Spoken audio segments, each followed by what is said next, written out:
and announced the closure of the university in Addis Ababa to face the threat. The president of Burkina Faso, Ibrahim Traoré, was flying back home on an Air France plane. ዛሬ በአፍሪካ ሰማይ ላይ የተከናወነ ልባችንን የሚነካ ቁጣን የሚቀሰቅስ ነገር ግን በመጨረሻ ኩራት እንዲሰማን የሚያደርግ እውነተኛ ታሪክን ይዘንላችሁ መጥተናል። ይህ ታሪክ የአንድ አፍሪካ መሪ የቡርኪና ፋሶ መሪ ወጣትና ቀናኢ ፕሬዝዳንት የሆኑት የክቡር ኢብራሂም ትራኦሬ ታሪክ ነው። በዓለም መድረክ ላይ አገራቸውን በክብር ወክለው ዲፕሎማሲያዊ ስብሰባን አጠናቀው በኩራት ወደ እናት ሀገራቸው ሲመለሱ ዓለማችን ክብርን እንዴት እየረሳች እንደሆነ የሚያሳይ አንዳንድም እውነት ለመሆኑ የሚያጠራጥር የሚመስል ክስተት ገጥሟቸዋል። ይህንን አስደንጋጭና አስተማሪ እንደዚሁም ለአስጨራሽ ታሪክን አብረን የምንመለከተው ይሆናል። አውሮፕላኑ በሰማይ ላይ በቀስታ እየገሰገሰ ነው። አጃቢዎችን የማይሻው ቦዲጋርድ የማያስደስተው ከረጅም ጊዜያት በኋላ በአፍሪካ አህጉር የፈነጠቀ ፋና የብዙዎች ተስፋ ትሁቱ መሪ ዳግማዊ ቶማስ ሳንካራ ፕሬዝዳንት ኢብራሂም ትራኦሬ በዚህ አውሮፕላን ውስጥ እንደ ተራ ተሳፋሪ መስለው ተቀምጠዋል።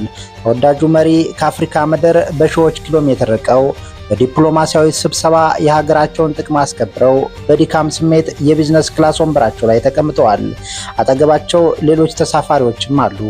አንዳንዶቹ እንደሳቸው ጥቁር የቆዳ ቀለም ያላቸው የአፍሪካ ወይም የሌላ አህጉር ሰዎች ናቸው። ድካምና የጉዞ ልፋት በፊታቸው ላይ ይታያል። በድንገት የበረራ አስተናጋጇ ክለር የምትባል ሴት ፊቷ የሥራ ግዴታ ሳይሆን ያልተለመደ ትዕቢት የሚነበብባት ቢዝነስ ክላስ ውስጥ መዞር ትጀምራለች። ጩኸት ባይሰማም አካሄዷና የምትንጎራደድበት ሁናቴ የሆነ ችግር እንዳለ ያሳያል። ምን እንደተፈጠረ ብዙም ሳይቆይ ግልጽ ሆነ። አንድ የፈረንሳይ ኩባንያ ዋና ስራ አስፈጻሚ ወይም ሲኢኦ ከፕሬዝዳንቱ ጋራ በተመሳሳይ በረራ የነበረ የቢዝነስ ክላስ አገልግሎታቸው እንዲሻሻል ወይም አፕግሬድ እንዲደረግላቸው ይጠይቃሉ። በእርግጥ የስራ አስፈጻሚው ጥያቄ በራሱ ችግር የሌለበትና የተቀመጠበትን ወንበር ካልወደደው ወደ ላቀ ወንበር እንዲቀየርለት ቢጠይቅ ተገቢ ነበር። ነገር ግን ፍላጎቱን ያቀረበው በትዕቢትና በግልጽ በሚታይ ንቀት ነበር። የበረራ አስተናጋጇ ክሌር የዚህን ዋና ስራ አስፈጻሚ ከንቱ ምኞት ለማሟላት በሚመስል መልኩ በቀጥታ ወደ ጥቁር ተሳፋሪዎች መሄድ ትጀምራለች። ፊቷ ላይ እናንተ ለዚህ ወንበር አትመጥኑም የሚል ስውር መልእክት ያለው ይመስላል። ወደ አንድ ጥቁር ተሳፋሪ ቀረበች።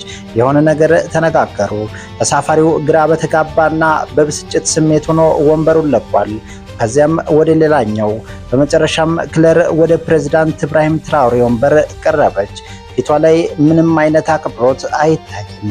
በግልጽ የሚታይ ንቀት የፕሬዝዳንቱን ማንነት፣ ቦታቸውን ወይንም ለአፍሪካ ምድር ያላቸውን ትርጉም ሳታውቅ ወንበራቸው እንዲነሱ ትዕዛዝ በሚመስል መልኩ ትጠይቃለች። ይህ ትዕይንት ልብን ይሰብራል። የአንድን አፍሪካዊ መሪ የሉዓላዊ ሀገር ፕሬዝዳንት ዓለም አቀፍ በረራ ላይ በቆዳ ቀለማቸው ምክንያት ብቻ ይህንን ከመቀመጫቸው እንዲነሱ መጠየቅ ምን አይነት ንቀት ነው?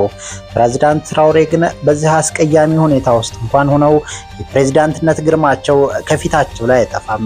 ረጋ መንፈስ ድምፃቸውን ሳያሰሙ በትህትና ግን ደግሞ በጽናት አሻፈረኝ እምቢ ይሏታል። ይህን ጊዜ የበረራ አስተናጋጇ ክለር ግራ ገባት። ፊቷ ላይ ንዴትና ግራ መጋባት ይነበባል። ነገር ግን ሐሳቧን አልተወችም። እንደገና ወደ ሌሎች ጥቁር ተሳፋሪዎች ወንበሮቻቸውን እንዲለቁ በድጋሚ ተወተውታለች። ሌሎች ጥቁር ተሳፋሪዎች በድንጋጤ በብስጭትና ጥልቅ የሆነ የመናቅ ስሜት እየተሰማቸው ፊታቸው እየተነበበ ይህ እንዴት ያሳዝናል ይላሉ። ፕሬዝዳንት ትራኦሬ ይህንን ኢሰብአዊና አድሏዊ ድርጊት ዝም ብለው ማየት አልቻሉም። ድምፃቸውን ከፍ አድርገው ባይናገሩም የበረራ አስተናጋጇ ክለር የፈጸመችው ድርጊት ምን ያህል አድሏዊ እንደሆነ፣ በቆዳ ቀለም የተመሰረተ አሳፋሪ መድሎ እንደሆነ በይፋ ይናገራሉ። ቃላቶቻቸው እንደ መብረቅ ባይጮሁም በውስጣቸው ጥልቅ የሆነ ቁጣና የመገሰጽ ኃይል ነበራቸው። እንዲህ እንዳያለ በረራው በሰላም ተጠናቆ አውሮፕላኑ የቡርኪና ፋሶን መሬት እንደረገጠ አስገራሚና ልብን የሚያስደነግጥ ትዕይንት ተፈጠረ። አውሮፕላኑ ሙሉ በሙሉ ከመቆሙ በፊት ለፕሬዝዳንት ኢብራሂም ትራኦሬ ማንነት የሚያሳውቅ ለአገር መሪ የሚመጥን ፕሬዝዳንታዊ አቀባበል በአውሮፕላኑ ደረጃ ስር ተሰልፎ ይጠብቅ ነበር። ቀይ ምንጣፍ ተዘርግቷል። ወታደራዊ ባንዶችም ተሰልፈዋል። ከፍተኛ የመንግስት ባለስልጣናት ውዱን መሪያቸውን ለመቀበልም ቆመዋል። ይህንን ትዕይንት የተመለከቱት የበረራ አስተናጋጇ ክሊርና የፈረንሳዩ ዋና ስራ አስፈጻሚ ተብዬ በመደንገጥ ደረቁ። ዝቅ አድርገው ያዩት ከመቀመጫው እንዲነሳ የጠየቁት ተሳፋሪ ማን እንደሆነ ሲያውቁ ልክ በሌለው ህፍረትና ፍርሃት ተዋጡ። ቅስማቸውም ተሰበረ። ንቀታቸው በቅጽበት ወደ ከባድ ጸጸት ተለወጠ። ክብር የማያውቁት የበረራ አስተናጋጇ ክለርና የፈረንሳይ ዋና ስራ አስፈጻሚ ወዲያውኑ በቡርኪና ፋሶ አየር ማረፊያ በጸጥታ ኃይሎች በቁጥጥር ስር ዋሉ። ክሳቸውም ቀላል አልነበረም። የሀገር መሪን አለማክበር ዲስሪስፔክቲንግ ዘ ሄድ ኦፍ ስቴት በሚል ቁጥጥር ውስጥ ዋሉ። ይህ ድርጊት በቡርኪና ፋሶ ህግ መሰረት ከባድ ወንጀል ነው። ፕሬዝዳንት ኢብራሂም ትራውሬ በዚህ ክስተት ለአፍሪካ ብቻ ሳይሆን ለመላው ዓለም ግልጽና የማያሻማ መልእክት አስተላልፈዋል። የቡርኪና ፋሶ ምድርና የአፍሪካ ምድር የሰውን ክብርና ሰብአዊነት ከማንኛውም ነገር በላይ እንደምታስከብር፣ የቆዳ ቀለም፣ ሀብት ወይም ስልጣን ለቡርኪና ፋሶ ህዝብ ዋጋ እንደሌለው በጽናት አሳዩ። የቀኝ ገዢዎች አስተሳሰብ በሀገራቸው ቦታ እንደሌለው በድፍረት ተናገሩ። ምንም እንኳ ዓለም አቀፍና ዲፕሎማሲያዊ ጫናዎች ቢኖሩም ቡርኪና ፋሶ በሁሉም ዜጎችና በሁሉም ሰው ላይ እኩል ፍትህ እንዲሰፍን አበክራ ጠየቀች። ይህ ክስተት የቡርኪና ፋሶን ሉዓላዊነት አጉልቶ ያሳየ ክስተት ነበር። ይህ ሁሉ ጉድ የተስተናገደበት ኤር ፍራንሲስ የተባለው አየር መንገድ ስሙ በእጅጉ ተበላሸ። በብዙዎች ዘንድ ከፍተኛ ተቃውሞና ቦይኮትም ገጠመው። አየር መንገዱ በይፋ ይቅርታ ለመጠየቅም ተገድዷል። ነገር ግን የደረሰው ጉዳት ቀላልም አልነበረም።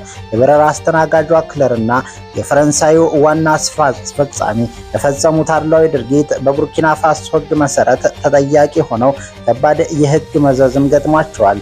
ፍትህም ተፈጽሟል።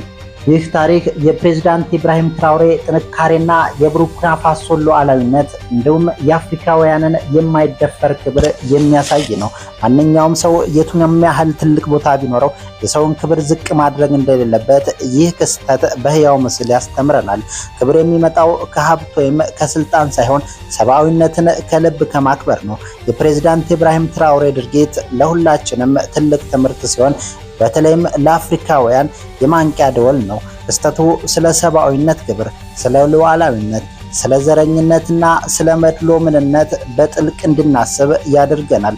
እስከ መቼ ነው በቆዳ ቀለማችን እኛ አፍሪካውያን የምንገለለው? እስከ መቼስ ነው የቅኝ ግዛት ጠባሳ ከላያችን የሚሽረው? የመዳናችንን ጊዜ የምናሳጥረውም የምናሳረዝመውም እኛው ራሳችን ነን። የፕሬዝዳንት ኢብራሂም ትራውሬ ጽናትና የቡርኪና ፋሶ ህዝብ ወሳኝነት ለሁሉም ጥልቅ አርአያ ነው። ይህንን ቪዲዮ ከወደዳችሁ ላይክ በማድረግ ለሌሎች በማጋራትና አስተያየታችሁን ከስር በመጻፍ ቤተሰባችንን ይቀላቀሉ። ለተጨማሪ አስደሳችና አስተማሪ ቪዲዮዎች ቻናላችንን ሰብስክራይብ ያድርጉ። እንቆጳ ሚዲያ የሁላችንም ድምጽ ነው። ስለተከታተላችሁን ከልብ እናመሰግናለን። እንቆጳ